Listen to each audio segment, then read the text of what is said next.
আসসালামু আলাইকুম এভরিওয়ান। আজকে আমার ডিনারের স্পেশাল কাবুলি পোলাও। সো রেসিপিটা আপনাদের সাথে এখনই শেয়ার করে ফেলছি। সো ফার্স্টে 1 কেজি খাসির মাংস নিয়ে নিয়েছি, এখানে গাজর কুচি করে নিয়েছি, আর নিয়েছি কিশমিশ আর কাজু বাদাম। এই বেসিক জিনিসটা লাগবেই। আর এখানে আমি বাসমতি চাল নিয়ে নিয়েছি, কাবুলি পোলাওটা বাসমতি চাল দিয়ে রান্না করতে হয়। সো একটা প্যানের মধ্যে আমি বেশ পরিমাণে তেল দিয়ে নিয়েছি, তারপরে নিয়েছি এখানে অলমোস্ট 1.5 কাপের মতো পেঁয়াজ কুচি। পেঁয়াজটাকে একটু ব্রাউন করে ভেজে নিব। আর এখানে বেসিক মশলাগুলোর মধ্যে দারুচিনি, এলাচি, শাহি জিরা, গোলমরিচ, লবঙ্গ আর স্টার আনিস দিয়ে দিব। That's it. আর কোনো মশলা এখানে অ্যাড করব না। এখন আমার পরিষ্কার করে রাখা খাসির মাংসটা এখানে অ্যাড করব। একটু ভালো করে ভেজে নিয়ে এখানে আমি আদা রসুন বাটা অ্যাড করব। সব কিছুর পরিমাণ আমি ডেসক্রিপশনে দিয়ে দিব, আপনারা ডেসক্রিপশন থেকে দেখে নিতে পারেন। সো এখানে পরিমাণ মতো লবণ দিয়ে নিলাম, দিয়ে ভালো করে একটু নেড়ে ছেড়ে ঢেকে দিব।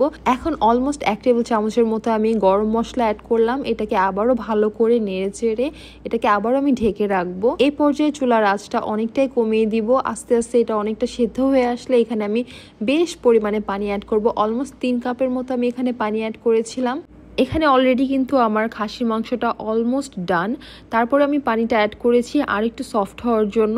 সো এখানে একটা আলাদা প্যানের মধ্যে আমি তেল দিয়ে নিয়েছি, আপনারা চাইলে ঘি অথবা বাটারও অ্যাড করতে পারেন। সো এই তেলের মধ্যে আমি প্রথমে কাজু বাদামটা ভেজে নিব, তারপরে কিশমিশটা ভেজে নিব, তারপরে আমি এখানে কেটে রাখা গাজরটাও ভেজে নিব। এই গাজরটার মধ্যে আমি একটু চিনি অ্যাড করব যাতে একটু মিষ্টি মিষ্টি বেশি হয়। আপনারা হয়তো অনেকেই জানেন কাবুলি পোলাওটা একটু মিষ্টি টাইপের হয়। আমি কোনো একটা ডিশ রান্না করার আগে অনেকভাবে রিসার্চ করে নিই, আমি কোথাও দেখি কোনো স্পাইসি কিছু অ্যাড করতে কাবুলি পোলাওতে। সো আমিও অ্যাড করব না, আপনারা চাইলে অ্যাড করে নিতে পারেন, যেহেতু বাঙালি টাং স্পাইসি কিছু না হলে কিন্তু মজা লাগে না। সো এখানে আমি যেহেতু অনেকগুলো পরিমাণে পানি দিয়েছিলাম, কারণ হচ্ছে আমি মাংসগুলো ওই পানি থেকে উঠিয়ে সেম পানির মধ্যে আমি এখন আমার ভিজিয়ে রাখা চালটা অ্যাড করব।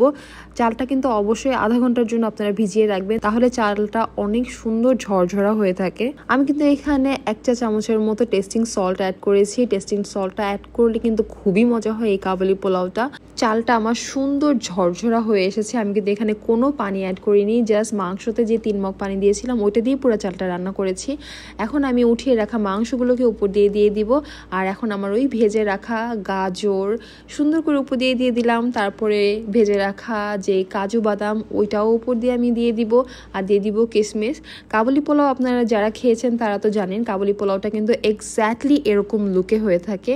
আর যারা খাননি তারা কিন্তু অবশ্যই ট্রাই করে আমাকে জানাবেন আপনাদের কাছে কেমন লেগেছে। সো আই হোপ আপনাদের কাছে এই ভিডিওটা ভালো লেগেছে। So it's all for now, see in the next video. Bye, thanks for watching.